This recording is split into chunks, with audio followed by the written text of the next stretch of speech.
anybody there? Hi, how are you? Hey, good. Good morning. Good morning. Nice to see you. Yeah, good to see you. Thank you so much for joining me today. Yeah, absolutely. Thank you for having me on. I'm excited. Awesome, awesome. So let's start at the beginning, shall we? Sure, yeah. Can you tell me where you're from or a little bit about yourself? Where your journey begins? Yeah. So I am from Los Angeles, born and raised. I was born in Pasadena, and then I grew up in the Inglewood and South Central areas. And yeah, I've always been a writer. I've written ever since I was very young.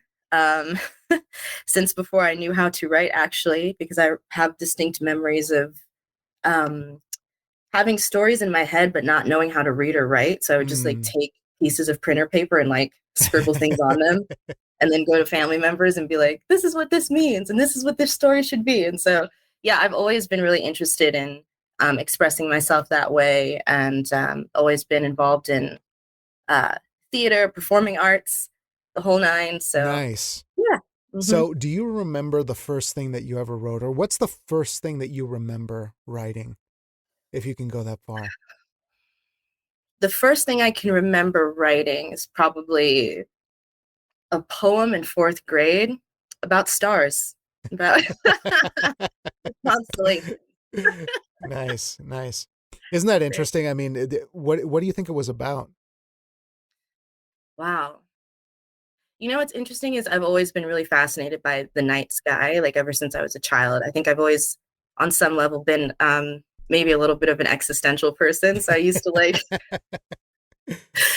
to get a kick out of just staring at the sky and asking, well, what's out there? And what does it mean that we're here and all of this is up there? And Yeah, you know, does that mean that there's like an infinite out there and we're just like the size of, a pea or whatever? So sure.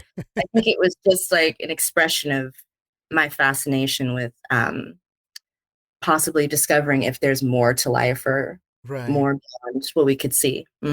So did family encourage that when you were younger, or was that kind of a rarity? Were they like, yeah, you go do what you want to It's definitely a rarity. do? I think they were very encouraging in that they saw that I had an interest in the arts, and so they always pushed me to do that and involved me in creative endeavors. But um, I was definitely kind of, I don't know if black sheep is necessarily the right term, but I was definitely very different from the other people of my family because I was Mm, always just more introspective. I come from a family of very extroverted people and I'm like pretty introverted by mm, comparison. So, yeah. yeah, yeah. No, I kind of get that. You feel like you need to retreat for a moment. You need to, kind of observe Right. things and then maybe document and things like that. But Absolutely. so when did you decide to take the leap and to pursue your writing a little bit more seriously? Was that a little bit later, or was that Yeah. Yeah. I think I always had the talent for it and I always had the desire to pursue it seriously. But for a long time, I think I was just very stubborn and not really willing to put in the necessary commitment. mm, So I kind of struggled with it for many years of my life, especially as a teenager, and went back and forth on whether or not it was something that I wanted to do versus whether I wanted to try and pursue something that was a little bit more practical, a little bit more grounded and consistent. But, I'm just really at the core of who I am. I'm just an artist. And so mm, it took like a decent amount of time for me to come to a place in my life where I was able to recognize, this is what I want to do and this is yeah, what I have to focus on. And I hmm, think that probably happened when I was in my early 20s. It hmm, happened not that long ago, within yeah. like the last like 3 or 4 years or so. Oh, that's Yeah, awesome. So I noticed that you do a little bit of journalism as well, if I'm not mistaken. I do. Yeah. Okay. Can you tell me a bit about that and how that integrates a little bit, or how you went about finding that as Oh, an wow. interest?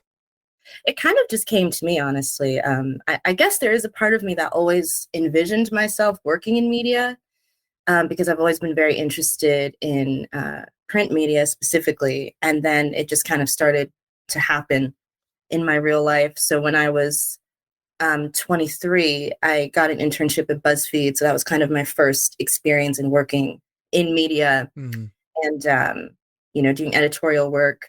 And from then on, I started working at a number of different literary magazines and recently I went back to school last year, Mm, and I was looking for a writing focused program. I go to UCLA, mm. and I realized that the only program that would have taken my financial aid was journalism. And I'm very open, and I tend to kind of lead my life um, from the principle of I just enjoy Mm, the universe kind of showing me things and like, okay, well, if this door is closed, but this door opens up, then maybe right. this is where I'm meant to go. So I just try to remain open, Yeah. and I really enjoy it. I think it's very important, especially now. It's very important to um, present ethical journalism to the world. So Hmm. yeah, it was a very happy mistake that kind of came about. No, I appreciate the honesty because I feel like when we're younger, we have an ambition that seems totally wholly blind. I remember being young, and because I'm a performer, and I wrote and directed and stuff like that, I always had what I called the delusion, right? Of this Mm, one thing has to happen, and if it doesn't happen, then I'm not going to be happy ever again in the right. history of the world. And Yeah. so I really appreciate that because I kind of learned that a little bit later in life that you just kind of Yeah. have to be open to do the best you can with what you have. So, can you tell me of some of the journey that you've started with art and that curation? Because I noticed that there was a project that you had on your Twitter recently, and I was just Yeah. kind of wanted to know a bit more about that. Oh yeah, that was an incredible experience. I've always been really interested in art curating, and I've always enjoyed going to galleries and museums ever since I was very young. So again, that was another dream that I had and didn't quite know how I would be able to get there. But I I like to think that I went into the pandemic one way and I came out of it a very different way, as I'm sure many people did. But I realized that I just wanted to pursue my dreams, honestly, to the fullest extent that I could, no matter what. And so that was my goal in coming out of the pandemic. Once things started to open back up again, I was like, okay, I need to find community with other artists again because I felt that that was really lacking from my life and I really missed that. And I have lots of friends in the art scene in Los Angeles. So I have a friend who's a musician, and they gave an interview to a print publication, and I was reading it, and they mentioned that they started off by joining a couple different artist collectives in LA. And so I was like, I should probably do that. So I literally hopped on Google and I was like, LA artist collectives. But, most collectives, I think, primarily accept visual artists only. So I was hopeful that I could find a collective that accepted writers. And I did, which is the Level Ground Collective in Los Angeles, and joined them. And, I noticed that they were putting together a group show for the first time in probably about 2 or 3 years, I think, at the time, because of the pandemic. They calmed down a little bit. And they were looking for a curator. I'd never done it before. I had no experience, um, had never been in any kind of management or leadership position ever in life, not even like in retail or anything. But I saw that and I was like, I want to do that. Yeah. So I'm going to do that.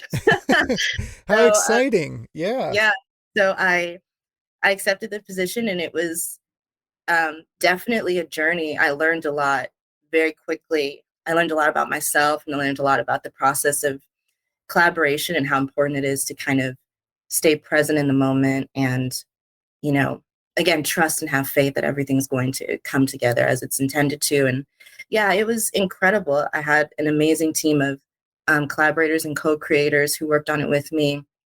Langston Alamayu, Rebecca Mai, and Liliana Epps, who are also all artists in the LA area.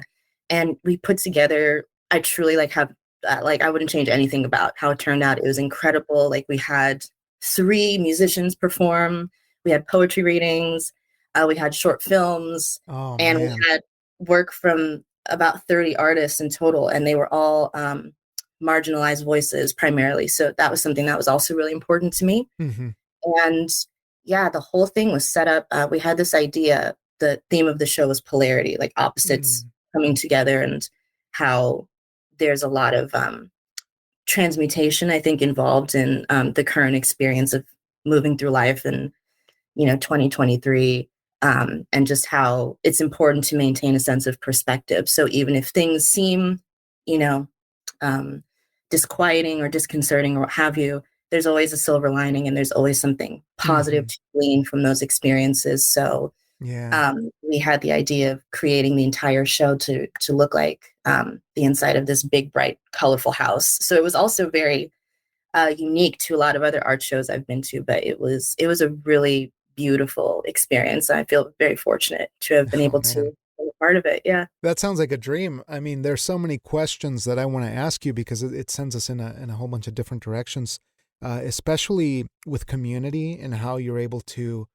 contribute to a group like that. And it is kind of a trial by fire. You are sort of putting the pieces as you go. But can you remember a time during that process where you met a really difficult challenge that questioned you, that you were like, I don't know if I should even be here, and then Yeah. you pushed forward and you were able to figure it out creatively?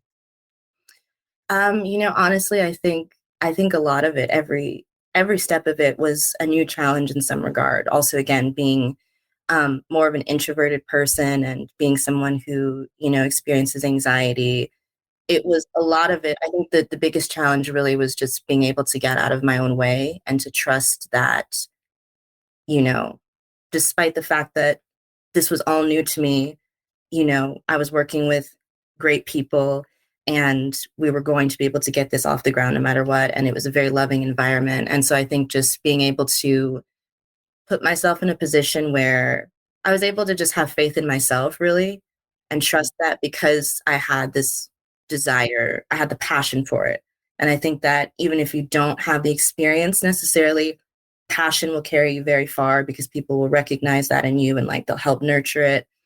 And, you'll be able to bring a real thread of authenticity to whatever you're doing. So I think just learning how to lean into that versus like being in a state where you're constantly thinking, oh my gosh, well, I've never done this before and I'm scared and blah blah blah blah blah. Hmm. Just, you know like they say in spiritual communities, you always have to choose love over fear. And so I think just navigating that was the Right. biggest challenge and most important. Yeah. Oh, that's amazing. What a beautiful learning experience. That just sounds like a blast. I wish we had more of those here where I am, but those are few and far between. Now, with the work that you've done curating and being exposed to all of this beautiful multidisciplinary works, how do you use that to go back to writing to help you influence the work that you're going to be doing moving forward? Did that have an effect on you in that way? Oh yeah, it absolutely did because again, it gave me a greater sense of self-confidence. It gave me a greater sense of self, and it gave me a deeper appreciation for art in general and just all mediums of art. I was so fortunate to be able to work with artists who I respect so deeply and admire so much. Mm. And just seeing like the level of care and passion and honestly, just like raw, unbridled talent that everyone carried with them, and how this was an experience that people, I feel very fortunate that people felt comfortable sharing their vulnerabilities with us and with me. And so there was a lot of really vulnerable art in this show, very vulnerable work. And so I think that also kind of gave me a little bit of courage because I was able to see, you know, I'm meeting most of these people for the first time, or we're getting to know each other through this process, and they're so comfortable sharing so much of themselves and their work. Hmm. So it just gave me um, an extra boost of courage to do that in my own writing, I think. Oh, that's awesome.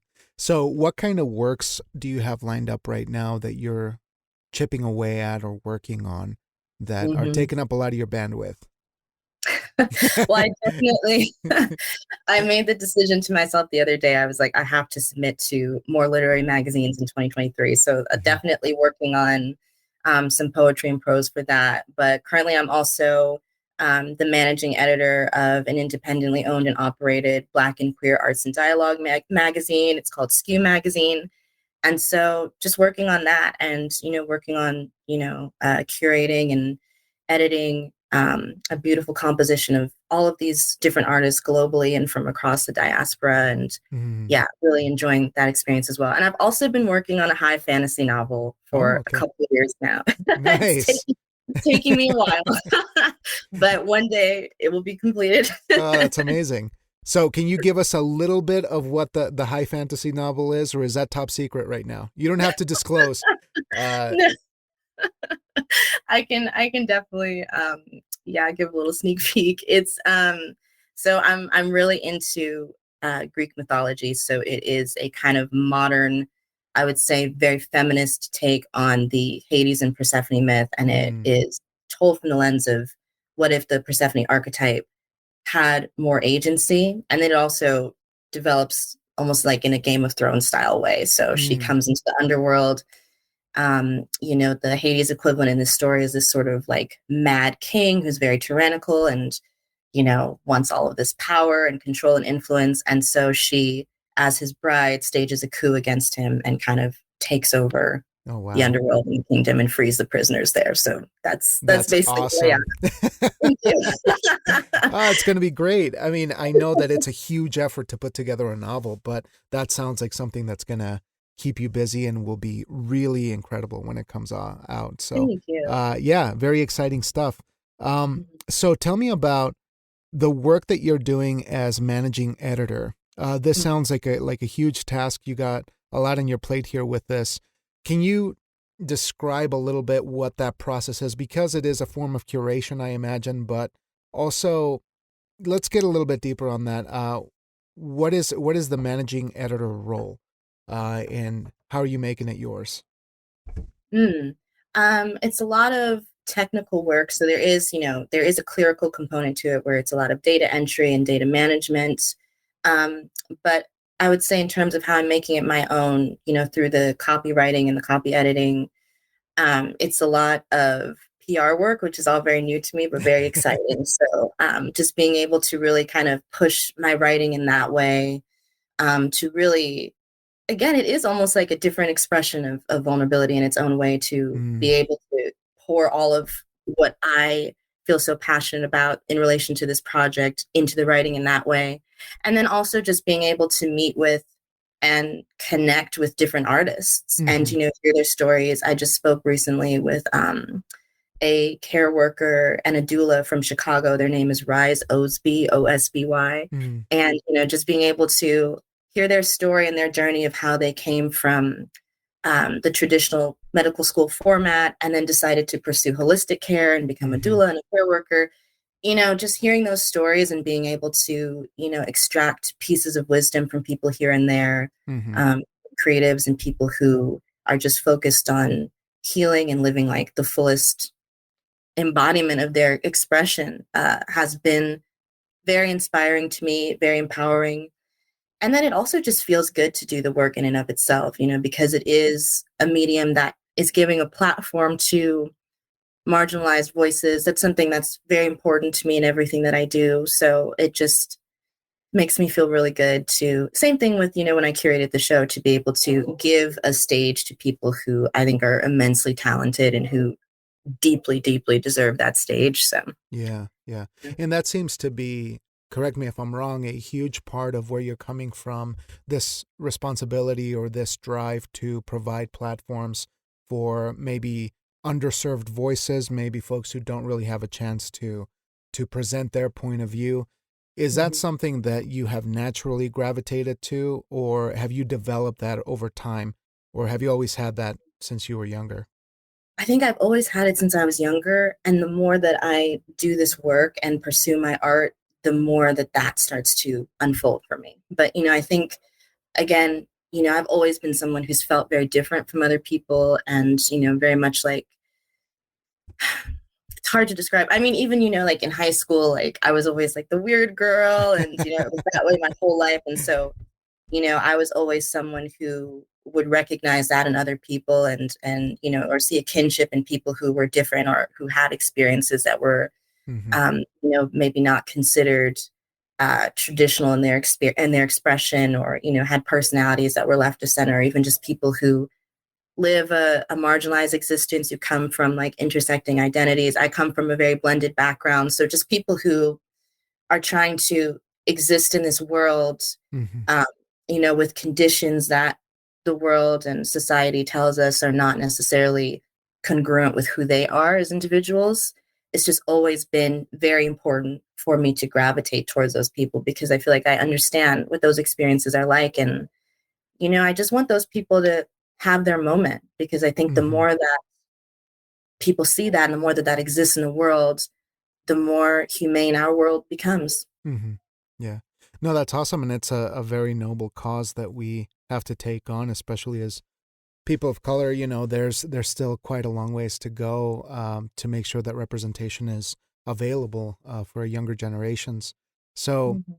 is this something that you think about as you're writing your own work and developing, sort of like, say, in the high fantasy work that you're going to be uh, putting together? How much of that is at the forefront of a project like that?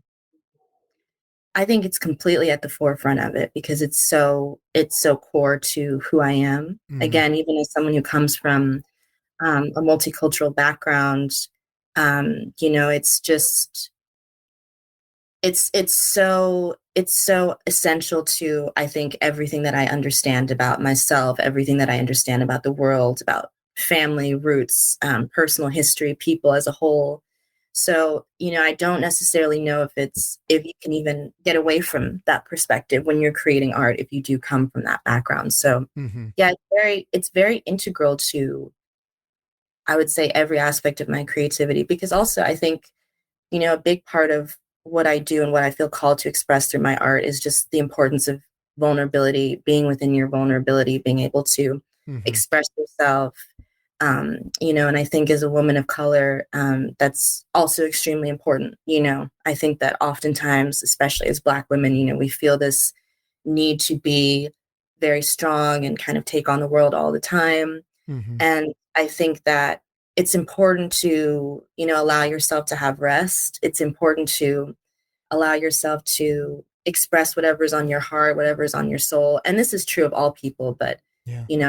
I always want to hopefully, again, like as I was saying earlier, in working with the artists in the show that I curated, who are able to give me a little bit of courage and confidence through their Yeah. vulnerability. Like, I would love to be able to inspire other people in a similar way to just, be open and be expressive, because I think that's what we need right now. We need Exactly. to be able to care for each other, and we need to be able to communicate with each other and express what's hurting us, because a lot of the experience of modern life can be very difficult and can be very Hmm. challenging. And I think if we, make the space to acknowledge that, especially because, our world moves so quickly, Yeah. what with social media and the internet, and we really just need to take time to connect to ourselves and what we're really thinking about and feeling and experiencing. So all of that is incredibly important to me. And I think it's just integral to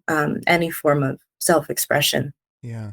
No, that's really incredible to hear, because I find it so fascinating that the idea of rest, of being vulnerable, of actually being honest about being a human being, right? Like the basic things that we need as human beings is like Yeah. negated by our society. Like we're frowned upon for wanting that rest, or our bodies needing that sort of vulnerability. Do you think that obviously, like, I personally believe that writing is just a great method of tuning into that, but do you feel that writing is a spiritual practice that can kind of provide those sorts of things? I tend to feel it depends on what mood I'm in. Writing sometimes is a very emotional, impactful, deeply rooted kind of thing. And then other times it's like this thing I got to do, or, a fight with the craft. So I'm curious how you feel about it, or if it fluctuates with you as well. Oh, 100%. What you said about it being a fight with the craft resonates so heavily and so deeply with me. Yeah. And yes, I also agree that it's a very spiritual process. I would say that the best writing that I've done up to this point has come from a deep space of ritual, Mm. whether it's like I've just come out of meditation or um, just again that deep place of introspection where you can really get quiet and listen Hmm. to yourself Yeah. and feel what needs to be expressed, feel what needs to come out of you. It's like a form of shadow work almost, where you're bringing things out and Hmm. without judgment, and you're just saying, this is how I feel, and this is what needed to be expressed at this particular moment in time. So I think that it is a very spiritual process, because it's the act of self-renewal and, Hmm. being able to purge and clear things out and make way for new ideas and sources of inspiration and the like. So yeah, writing Yeah. has always been very spiritual for me. And I think like the more that I make the commitment to pursue writing and pursue art and pursue creativity, the more deeply rooted in my spirituality it becomes, because I almost think that the two are inseparable in a way. Like I Hmm. see, um, like have you heard of the book, The Artist's Way? Oh yeah, yeah. It's on my Yeah. bookshelf. I like that one. Yes, yes, yes, Yeah. yes. I unfortunately I'm forgetting the name of the author, the woman who Oh, wrote it, but Julia. Yeah, Julia. Julia, Yeah. yes. I was just watching an interview with her recently, and she was talking about, writing as this, creativity rather, as this spiritual force in and of itself, Uh-huh. and so I definitely tend to agree with that. Yeah. Yeah, yeah. No, I think Mhm. it's a wonderful sentiment, and it definitely helps me get through the more difficult days, I should say. Looking at making time for spirituality, for creativity, for output in general, how do you make this work? As you've mentioned, you're a student as well. You're doing a lot of stuff right now. You're a managing editor and this other kind of stuff. How Yeah. do you make it work right now?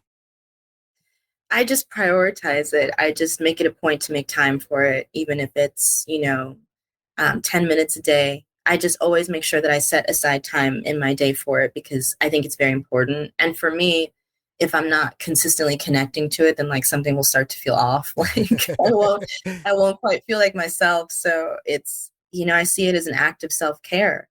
Hmm. I really do, to, say, okay, I have done all of this today. Like, I've done my classwork, I've worked, I've done this, Yeah. but it's most important that before I go to bed at night, or, I'll wake up extra early or whatever the case may be, and just set aside 10 minutes or so to either try and write something very brief, even if it's just like a stream of consciousness writing, but also Hmm. just make time to ground myself spiritually as well. Yeah.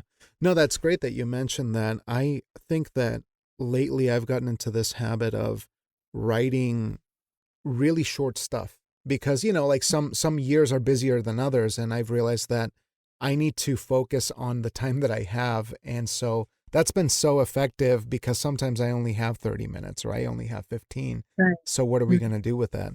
I think it's proven to be a really effective practice. Do you have things that have worked for you in the past, like to get the output going? Because I know that some of us fight writer's block, or maybe need to find tactics, right, to make this Yeah. happen. Are there some other tried and true tools that you've Yeah. kind of found along the way? I would say the biggest one is probably for me has just been having compassion for myself. And again, being able to check in with myself and see if the creativity is going to come to me today. Like I always try to stay spiritually grounded consistently. Hmm. But, I hear a lot of discourse about this online in relation to, how many words should you be writing a day, for Yeah. instance. And I remember I saw this Neil Gaiman tweet where he mentioned that he wrote, I think he wrote Coraline at like 50 words a night. You Jeez. He just had a notebook that he kept by the side of his bed, and he just every night 50 Yeah. words, put it Yeah. down. I think what's most important is just consistency. And Hmm. consistency doesn't necessarily need to look like an everyday, I'm going to write 2,000 words and like go as hard as I possibly can. Like it doesn't necessarily have to be that. I think it's just as valid if you say to yourself, you know what? I only have the mental capacity to write 30 words today.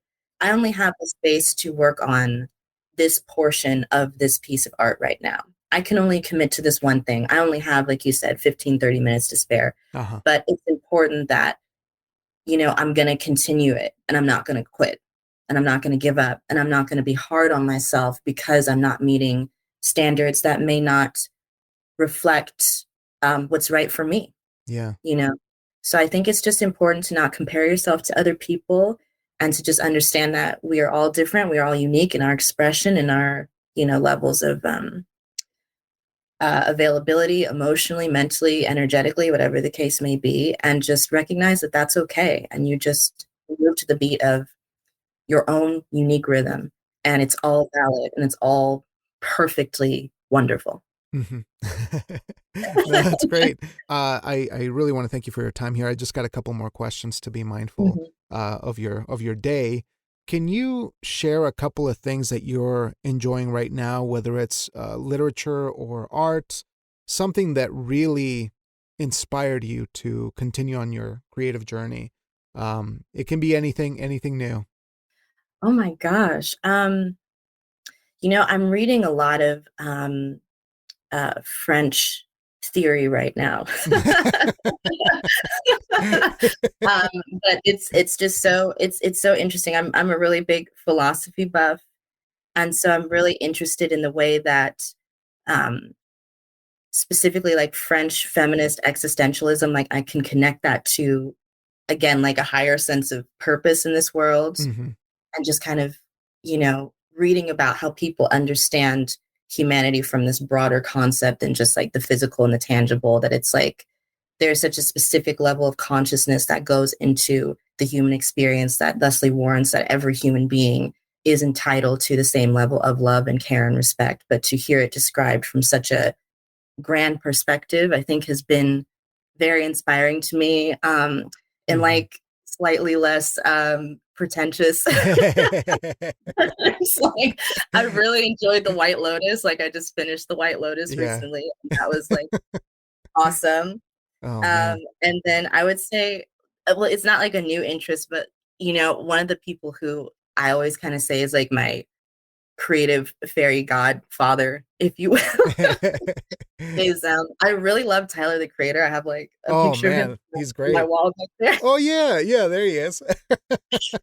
And he's just been we grew up like in the same area, and so I think his music reminds me a lot of home and like certain sounds and things that I picked up on when I was growing up, but also just again like his commitment to just being himself and all Yeah. of himself and fully expressing himself, and making art that just aligns solely with his own rhythm, with his own Hmm. vulnerabilities, with his own experience, Yeah. and being able to take risks, despite doing things that may be left of center, because he's a very left of center person. That's just always been that's always been extremely inspiring to me personally. So yeah, Okay. I love him to Man, death. he's so admirable in a variety Yeah. of ways. Super talented, but I also think, like you said, he's not holding back. He's Yeah. legitimately just emanating his own vibe, and I Yes. think that is so admirable. It's pretty awesome. Yeah. But yeah, White Lotus season 2 I've yet to watch, but the first one was amazing. I Oh, loved it's it. awesome. Hmm.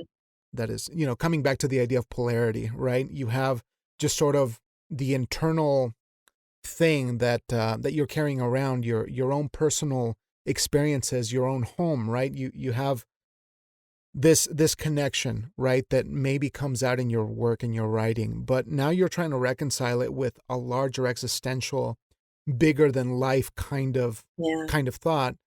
How do you feel about those two ends of the spectrum clashing in your Mm-hmm. work? Do you think that's how is that something that's serving your work? I guess I should say. We've kind of talked about it in so many words, but like Hmm. I'm curious about it because I'm constantly on the existential absurd end of life, just kind of thinking of those things, and Me it's too. difficult for me to center myself back Yeah. to home base if there is such a thing.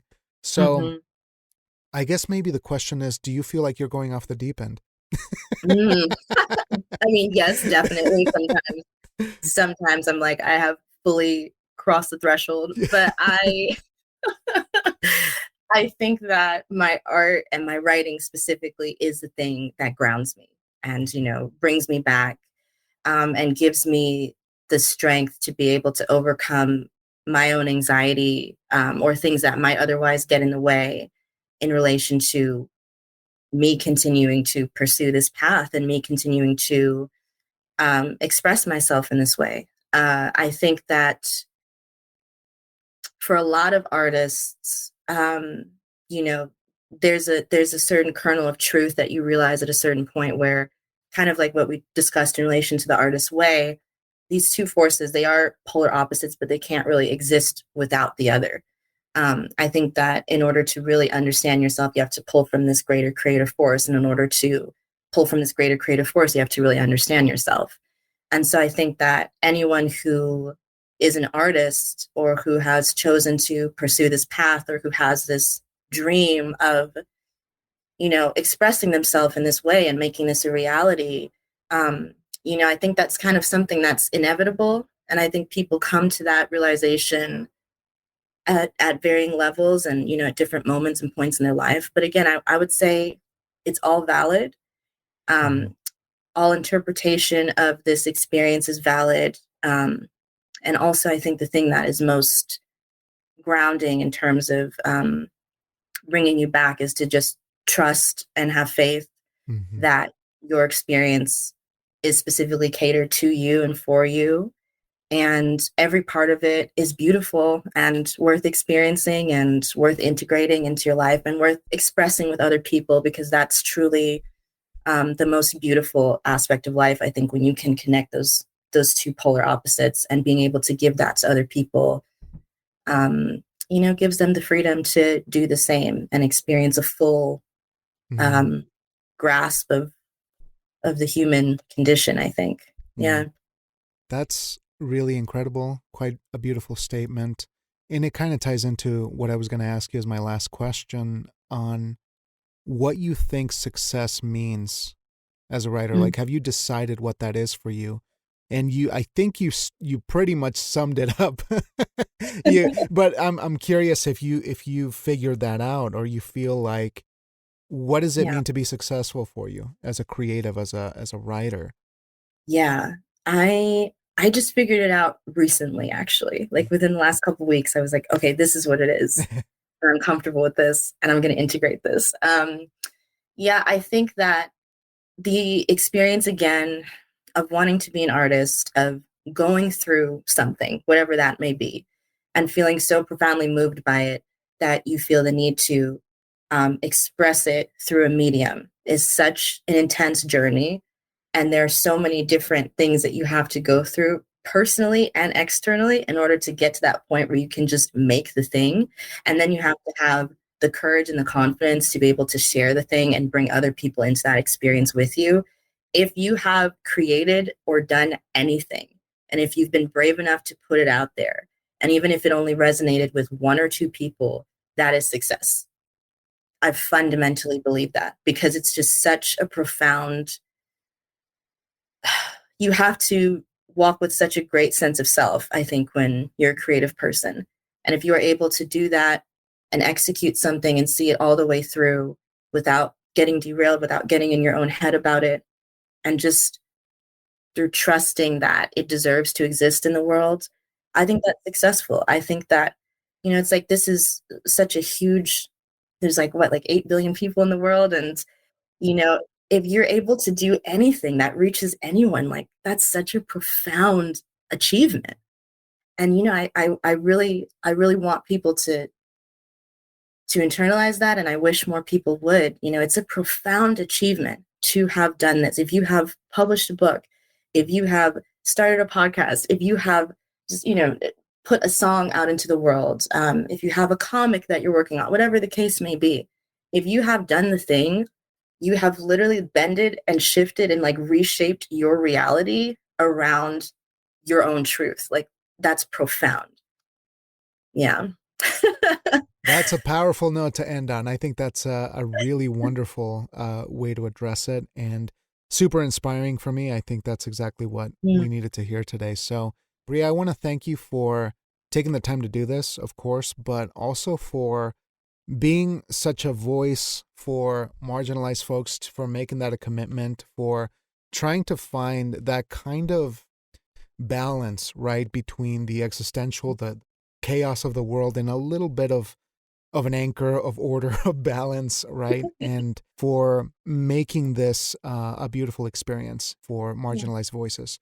For, Yeah. as you said yourself, and I got it right here, for the perspectives of women, Black folks, and queer folks, for making Yeah. that a mission, and for the amazing work. And I'm really glad to meet you, and I hope that I get to, Thank see you. more of your work as it comes online.